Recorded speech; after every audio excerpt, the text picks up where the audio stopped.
नाज़रीन पीरगोट जे गोठ मंगलजी जे पुलिस चढ़ाई खिलाफ ॻोठाणनि ने एहतजाज कयो आहे। इन हवाले सां ॾिसूं था असगर ख़ास केली जी रिपोर्ट। जी त नाज़रीन गोठ मंगरजीअ में पीरोगोट पुलिस जी चढ़ाई ते जो गोठ मंगरजीअ में जेको हादी बख़्श आहे राहु जो उनजे घर ते राति पुलिस जेका रेड कई आहे। असां हुन सां ॻाल्हि ॿोल कंदासीं त हुनजो छा चवणु। साईं कहिड़ी पुलिस जी छाजे करे पीरोगोट हदई पुलिस सर हलो रबड़ो राति 9 वॻे जे घर में घिरी ट्रप टाड़ी पैसा पाई धाड़ो हणी चोरनि जे हिसाब सां वर्दी कोन पातल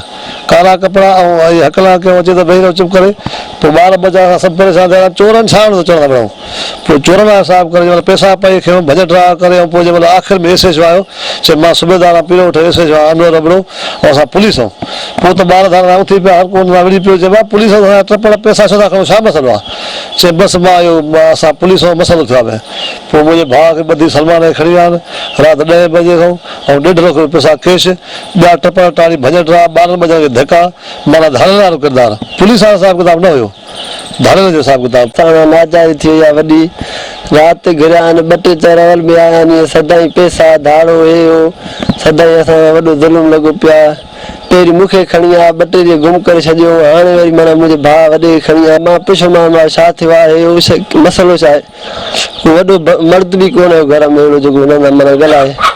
ईअं नाजायज़ी करे असां वॾी हे जेके बि ॾिसो था मज़दूर आहे सभु मज़दूर आहे ठीकु आहे असां हक़ लाइ पंहिंजो रोज़ी मज़ूरी करे खाइण वारा आहियूं ठीकु आहे। हे जॻह ईअं हुई असांजी सफ़ा ख़तम हुई थियल ठीकु आहे। 2 टे रुपया आया तो मूंखे ख़बर पई त हिननि खां ज़मीन खपे ज़मीन जो टुकड़ो बि थोरो असांजो पंहिंजो उहा खपाई आहे अदा पुलिस वारनि खे ख़बर पई 2-4 ॾींहं अॻु में को माण्हू मोकिलियो त भाउ असांखे भतो ॾियो उन भते न ॾियण जे करे हे ॾिसो हे असांजा टपड़ खुलियल पिया आहिनि को दरवाज़ो कोन्हे को राति ईअं धाड़ियलनि वांगुरु आया आहिनि हिते अची उहो ॿारनि खे सट कुट मार ॾिनी उन असांजे छोकिरे खे खणी वञी गाइब करे छॾियो अथऊं।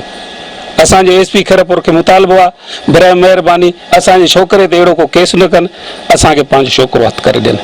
पीरोगोट पुलिस खिलाफ़ जेको आहे गोठ मंगरजी जे रहवासियुनि एहतजाज कयो। कैमरामैन फराज़ ख़ास केली सां गॾु असगर ख़ास केली, मेहरान टीवी, पीरोगोट।